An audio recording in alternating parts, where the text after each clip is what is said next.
Lettre ouverte au ministre de l'Éducation nationale.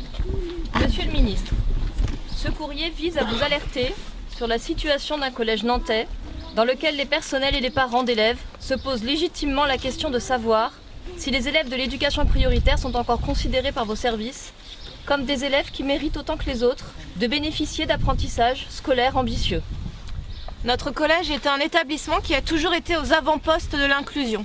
Sa longue tradition de scolarisation d'élèves en situation de handicap, bien avant que la loi de 2005 ne l'y enjoigne, et d'élèves allophones ou aux difficultés scolaires et sociales dans certains cas très lourdes, fait la fierté professionnelle de ses personnels. Cette dernière explique l'engagement inébranlable de toute l'équipe pour combattre les inégalités scolaires et porter l'exigence intellectuelle au service de tous les publics, parfois jusqu'aux limites de ses forces physiques et morales. La plus grande gratification professionnelle que les enseignants peuvent connaître est de pouvoir œuvrer à la réussite scolaire de tous leurs élèves. Les enseignants et l'ensemble des personnels du collège La Durantière de Nantes s'en sentent aujourd'hui très largement empêchés. Depuis plusieurs années, nous souffrons de la règle arithmétique uniforme qui préside à l'attribution des moyens humains dans les établissements et de la non-prise en compte des élèves de nos deux ULIS dans les effectifs prévisionnels par classe. Dans un collège au public si exigeant et avec une structure trop petite pour lui permettre de faire des économies d'échelle, ces fonctionnements foulent aux pieds les besoins immenses de nos élèves. À ces injustices s'ajoute le non-respect de la carte scolaire par les autorités qui valident des dizaines de demandes de dérogation de familles tentées d'éviter notre établissement classé en éducation prioritaire au lieu de faire le nécessaire pour les rassurer et pour leur garantir les mêmes conditions de scolarisation et d'enseignement que partout ailleurs. Récemment, le collège La Durantière a été un des établissements de l'académie les plus fragilisés par la crise sanitaire.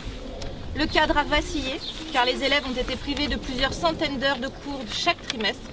Les apprentissages ont été très largement compromis dans plusieurs matières, français, mathématiques, anglais, technologie.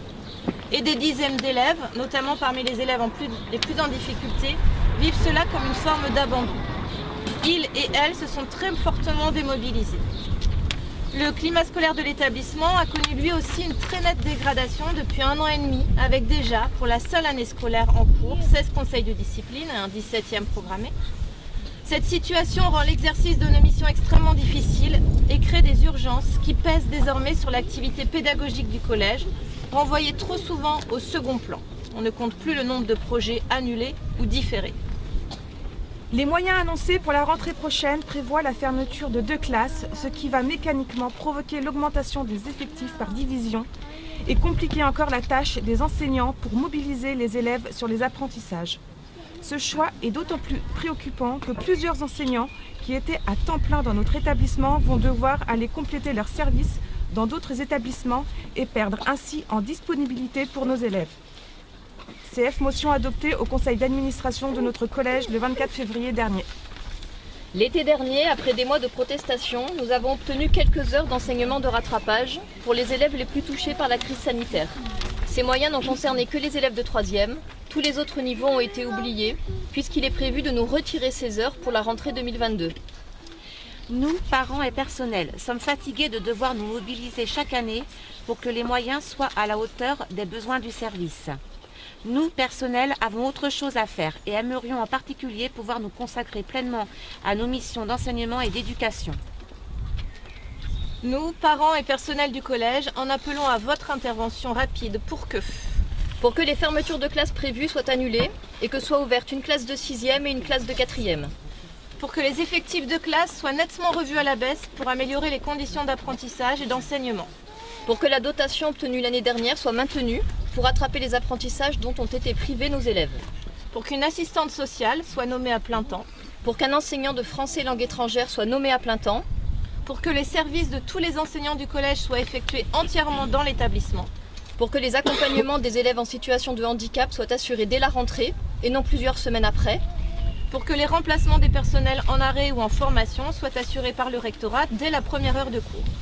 Enfin, nous vous demandons le classement de notre collège REP en REP+, sans attendre la révision de la carte de l'éducation prioritaire qui semble avoir été oubliée et être bien compromise compte tenu du départ récent de la secrétaire d'État en charge de ce dossier. Afin de travailler sur cette révision générale des moyens pour notre collège, nous avons l'honneur de solliciter une audience au ministère dans les délais les plus rapprochés. Nous nous permettons d'interpeller également par cette lettre ouverte l'ensemble des candidats aux élections générales d'avril et juin 2022 pour que notre situation ne soit pas oubliée en cas de changement de majorité d'ici la rentrée prochaine. Nous nous tenons à leur entière disposition pour une rencontre. Enfin, pour éviter que la prise en compte de nos demandes ne soit, comme à chaque fois que nous avons sollicité vos services, sans cesse différée et minorée, nous invitons la presse régionale et nationale à une conférence de presse ce jeudi 17 mars à 17h30 devant notre établissement.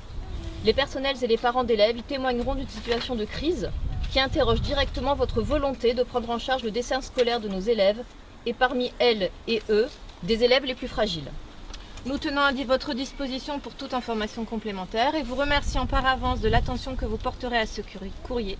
Nous vous prions de recevoir, Monsieur le Ministre, l'expression de nos salutations distinguées et l'assurance de notre attachement et de notre dévouement au service public et laïque d'éducation.